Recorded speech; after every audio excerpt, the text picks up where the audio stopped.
Thank you for joining us for CBN NewsWatch AM from Graham. Ahead today, Democrats divided, this time over why they suffered such big losses in Tuesday's elections. Progressives say voters want more spending. Moderates say that's the wrong lesson. Meanwhile, Republicans are celebrating their victories, taking aim at education issues with a Parents' Bill of Rights. Plus, with nuclear talks set to resume, Israel calls for a serious response to Iran's nuclear buildup. They will continue with their deception, with their lies, to the goal of achieving a nuclear bomb. We'll hear from Israel's former ambassador to the United Nations about the threat from Iran's nuclear program. And one pro-life leader's personal story. See why she's so passionate when it comes to defending the rights of the unborn. And a janitor saw her crying in the hallway and said, "Do you want to have this baby?" My mother said yes, and the janitor said, "God will give you the strength to have your child." And a new gospel song.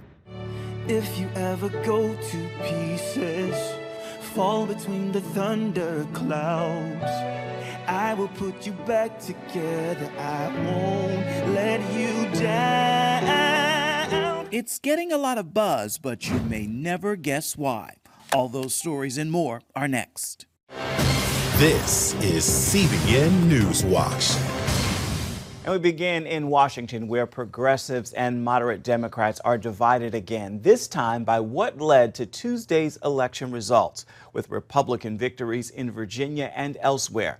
But the GOP is celebrating and looking ahead to next year's congressional races. Heather Sells has our report. For House Republicans, Election Day in Virginia and New Jersey was music to their ears. A new reason to stop the president's spending bill. And it was a night just not about Virginia. It was a night about America. House GOP leader Kevin McCarthy arguing that the public doesn't want what progressive Democrats are pushing. Today is a wake-up call for Washington Democrats to abandon the partisanship, the extremist agenda of Washington-based programs that cost trillions of dollars. And conservative Tony Perkins saying that House Majority Leader Nancy Pelosi will struggle to maintain votes based on a progressive agenda. Where she is leading them is not going to lead to the success of their political careers. The president pushing back on the idea that the elections were a repudiation of his presidency. He and his allies spent Wednesday insisting, with even the same words, that the results were a mandate for action on their big spending programs. People want us to get things done. They want us to get things done. And that's why I'm continuing to push very hard. What I heard as I was out campaigning for the ticket was, hey, you guys got the White House, the Senate, the House.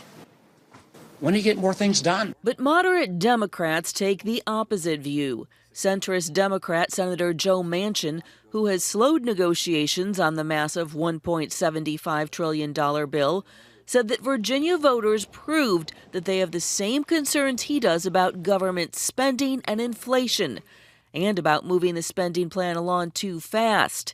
He said voters are especially worried about the possibility that Build Back Better bill will include major tax hikes. We're talking about revamping the whole entire tax code. That's mammoth, totally. We've had no hearings, no open hearings. You haven't been able to sit and listen to a hearing. None of us have. And the people definitely don't, and they're scared to death. Still, Manchin wants House Democrats to quickly pass the bipartisan infrastructure bill, which the Senate already passed this summer.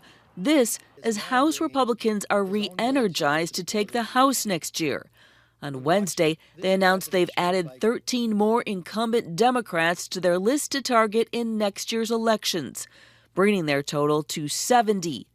They're hoping that voters will take a cue from Virginia this week and kick more Democrats out of office again in 2022. Heather Sells, CBN News. As we reported, education was a major issue in the Republican win in Virginia, and GOP congressional leader Kevin McCarthy also announced Wednesday his members will unveil a Parents' Bill of Rights. It doesn't matter your wealth, the color of your skin. Once you have a child, it is no longer what you become. It is now what opportunity your children will have. You have a right to know what's being taught in the school. You have a right to participate. Turning now to President Biden, he denied his administration is looking at paying roughly $450,000 to each illegal immigrant separated from their families under the Trump administration. The president telling reporters Wednesday that is not going to happen and calling the story, quote, garbage. The Wall Street Journal reported last week the administration was considering the payments, and other news outlets did confirm it. But the executive director of the American Civil Liberties Union told Fox News the plan is being developed. We head now to Alaska, where you'll find one of the busiest military units in the country near Anchorage. CBN contributor Chuck Holton paid a visit to find out why. For the past 2 decades, this small Air Force Pararescue unit in Alaska has spent years serving in war zones around the globe, and it gives them a special perspective on the recent pullout from Afghanistan. Afghans weren't handing babies off to Russians when the Russians left. You know what I mean? So it could have been that bad if people are literally killing themselves to go wherever the Americans are going. And that told me, when I saw that heartbreaking footage, when we see these things kind of maybe falling apart, I took a little bit different view. It kind of made me feel good to know, like, hey, we must have done something right, because the Afghan people obviously want what we have. And the lessons these specially trained rescuers learned overseas are getting put to good use. Between real-world evacuations with our C-17s, hurricane support, search and rescue missions here in Alaska, nobody really tops us in the experiences that we get. This warehouse full of toys is one of the coolest things I've ever seen. And all of this equipment belongs to the 212 Rescue Squadron. They use it not only in combat, but in the real-world missions that they're doing on a weekly, if not daily basis here in the state of Alaska, serving the people of this state and using the skills that they've learned in combat to make a difference right here at home. As an example, in the last 48 hours, we have conducted one mission, a medical emergency for an abdominal patient. We did respond to a bear attack, both the C-130 and the 60, with 4 PJs total. And then this morning we had confined space training going on, as well as military free fall and tandem training from the C-130. So that's just 48 hours in Alaska. These challenging missions require training in almost every extreme sport imaginable. So sometimes it's hard to believe they get paid to have this much fun. We're a very tight-knit community up here, so it's kind of hard not to have fun, even when things are a little bit miserable, which Alaska can throw some miserable conditions at you. People seem to still have a smile on their face. And their record speaks for itself. The men and women of the 212th Rescue Squadron find it encouraging to see all that experience being used to help their fellow Americans. Yeah, I'm hesitant to say that we have fun, because as soon as somebody finds out you actually enjoy your job, they find ways to ruin it. But yeah, right now this is probably the best job on the planet. From Anchorage, Alaska, I'm Chuck Holton for CBN News. Coming up, Iran is set to resume talks at the end of the month on possibly returning to the nuclear deal with the United States and other countries. But some leaders warn Iran is moving full speed ahead on its nuclear program, and it may require a major response to stop it. We'll hear from Israel's former ambassador to the United Nations when we come back. Stay with us. Iran is moving full steam ahead, thwarting international efforts to monitor its nuclear development program. So much so, the head of the International Atomic Energy Agency now says it's like flying in a heavily clouded sky. This comes as negotiations are reviving the 2015 nuclear agreement are set to resume by the end of this month. On this week's episode of The Global Lane, Israel's former ambassador to the United Nations says a more robust response may be needed to stop Iran. I cannot understand it. We know that the Iranians are lying from the beginning, since the day the agreement was signed back in 2015, and we'll see what's happening today on the ground. You look at the nuclear capabilities, enrichment of the uranium, the ballistic missile tests, and I ask myself, how can the P5+1 still believe them? And as we speak, they are actually trying to convince the Iranians to re-enter the agreement, the same bad agreement that was signed in 2015. I cannot get it. I think the U.S. should lead a different approach and should actually demand from the Iranians to stop with their aggression, to stop with their nuclear ambitions, and not to actually give them the legitimacy that they want to receive by re-entering the JCPOA. So how far have they come? I know Iran has proceeded aggressively to enrich uranium ever since the U.S. abandoned the 2015 Joint Comprehensive Plan of Action. It's now at a 60% level. And I've got to remind our viewers that a level of 90% is weapons grade. Once you hit 60%, it doesn't take long to reach 90. So how far away do you think the Islamic Republic is from actually possessing a nuclear weapon? Well, the numbers you mentioned are accurate. And I want to remind you and the viewers that with North Korea, it was exactly the same. They negotiated, they went out from the room, they came back, and all of a sudden we woke up one morning and they announced that they actually performed a nuclear test. We cannot allow Iran to be at the same situation. And it's not only about Israel. All the moderate countries, the strongest allies of the US in the region, are saying it very clearly. We should not allow Iran to become nuclear and to have that capability.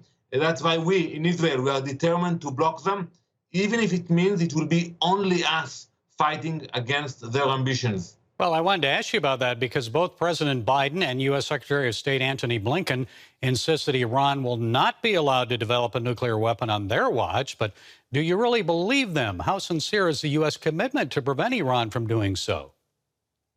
So here in the Middle East, time has a very important meaning. And the Iranians, they are very patient. They can wait. They can wait for another president. They have seen presidents come and leave the White House. You know, they dealt with President Obama, with President Trump, now President Biden, and they are moving forward. So, you know, declarations are important, but actual actions are much more important in the Middle East. And if the U.S. and the other Western democracies will not take actions against Iran, and we will hear only declarations, they will continue with their deception, with their lies, to the goal of achieving a nuclear bomb.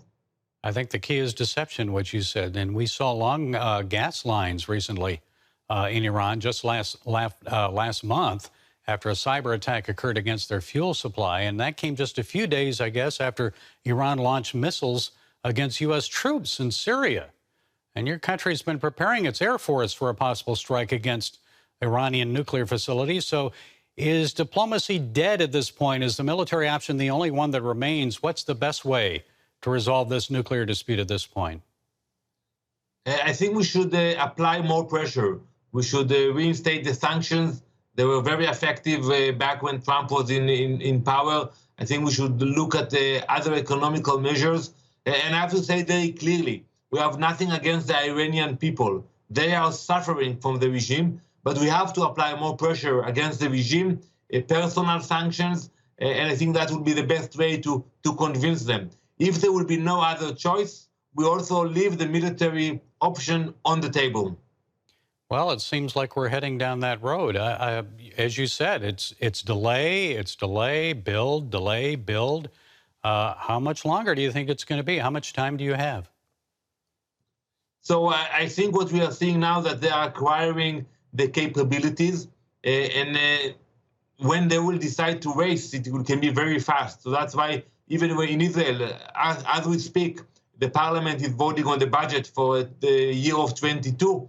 And you will see in the budget line of the State of Israel that we are actually allocating the funds for all scenarios. We are not playing the game. We are serious about it. Well, we're serious about praying for Israel and praying for peace in the Middle East. Israel's representative at the UN, Ambassador Danny Danon, good to talk with you again. Thank you so much for sharing your time and insights. Thank you very much. And you can get more of the Global Lane this evening at 8:30 Eastern Standard Time on the CBN News Channel, and you can find that on the CBN News app as well.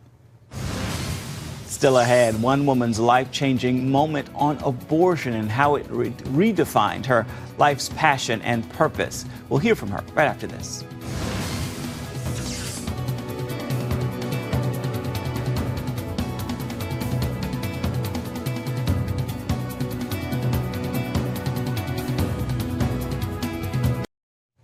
The Texas Heartbeat Law challenge at the Supreme Court and a major case for Mississippi coming up at the High Court that threatens Roe versus Wade. They are the latest examples of America's debate over abortion. Christina Bennett with Live Action spoke with our Mark Martin about why the pro-life mission is passionate and personal for her. Christina, you are on the front lines in the fight for the unborn, and this is really a personal thing for you, isn't it? Tell us your story. Yes, it is so personal. I found out in my 20s when I was in college that my mom had once scheduled to abort me. She was actually in the hospital with a white gown on, paid for the abortion, and a janitor saw her crying in the hallway and said, "Do you want to have this baby?" My mother said yes, and the janitor said, "God will give you the strength to have your child." My mom walked into the waiting room trying to get her stuff to leave, but the abortion doctor saw her. He called her into his office. There was blood on the floor from the last abortion, and she told him, "I've changed my mind. I want to keep my baby." He said no. He said, "You've already paid for this. You're just nervous. You're going to get through it." And when she insisted on leaving, he yelled at her and screamed, "Don't leave this room." She ran out, and she never had any intention of telling me about that whole experience. But I was in college and I was attending a church, and someone approached me and said, "Christina, God wants you to know something remarkable happened around the time of your birth." And so I asked my mom if something remarkable had happened. She didn't want to talk about it. She only said that she'd met an angel before I was born and didn't want to talk about it. But eventually she opened up and said, "Yes, before you were born, I was going to abort you, but I met a janitor and I ended up walking out." That whole story changed my life. Yeah, rightly so. Wow, that's incredible. That gave me chills. What a wonderful testimony. And talk about a divine appointment, you know, for that janitor to be right there at the right time to talk to your mom. When you learned of your near miss with abortion, how did it influence your life moving forward? I cried when I first found out. And honestly, I didn't know what to do with my story because I come from a very pro-abortion state, the state of Connecticut. I'd never heard abortion talked about in church growing up. I never heard it talked about in my family. I wasn't aware of the larger pro-life movement. So I just prayed, and God spoke to me and said, "Christina, I wanted you." And then he asked me a question, which was, "How do you think I feel about the others?" And I didn't know. I didn't know that there was thousands of babies that were dying every day from abortion. I didn't know the history of Planned Parenthood, but I researched it and I talked to women, and I decided that I would give my whole life to that cause.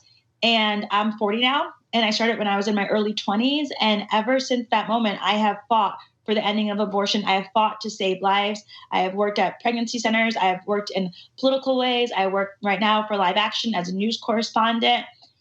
When I found that story out, I never looked back. That's awesome. Well, what results have you seen when you tell people who are pro-choice your story? I've seen a lot of mixed results. Of course, some people, their hearts are hardened, and so they'll say things like, "Well, I'm glad your mom had a choice," which is a very strange thing to say because you're really saying, "You're glad my mom had the choice to kill me." That's a very strange thing to say to someone. But a lot of other times I will find that people's hearts are softened, that they are moved by my story. They want to hear more.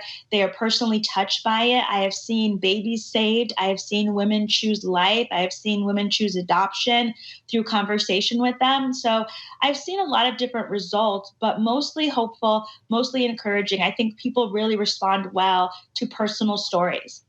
What is your heart for women struggling with whether to have an abortion, or maybe they have had one and they regretted it? I want women who are struggling with abortion to know that they are not alone, that there's hope, that there is help available. There are thousands of pregnancy resource centers all across the country. You can call them, call one in your community. They will offer you free resources, support, and prayer. There are Christian ministries and churches that are willing to be there for you. You should never feel that you have to have an abortion because society or the pressures from family or friends or even your partner are telling you that this is your only choice. Adoption is a beautiful option, and parenting is also a beautiful option with support and help. And if you've had an abortion and you're struggling and you're living with shame or guilt, I want you to know that the Lord is merciful, that he forgives, and that there are resources and support available to you as well. Whether you're a woman or a man, there are post-abortion healing groups and support groups, some run by pregnancy centers and some run by churches. There's books that you can read online, and there's different ministries that are dedicated, like Support After Abortion, to helping you receive the healing that you need. Wonderfully said, Christina, and thank you so much for your courage in coming forward and sharing your story. I know that God is using it all around the world. He definitely had a plan when he sent that janitor to talk to your mom. That's wonderful. Thank you so much again. We appreciate your time. Welcome.